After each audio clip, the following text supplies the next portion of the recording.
You ask Tiger to solve.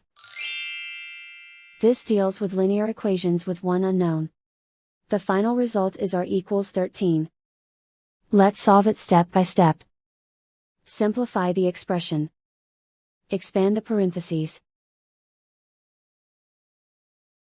Simplify the arithmetic. Expand the parentheses.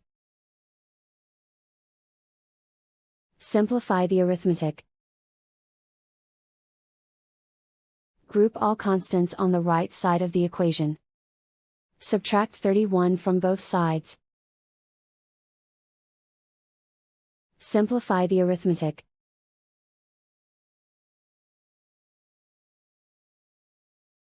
Isolate the r.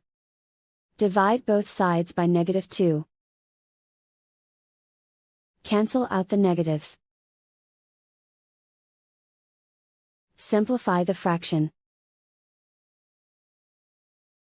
Cancel out the negatives. Find the greatest common factor of the numerator and denominator.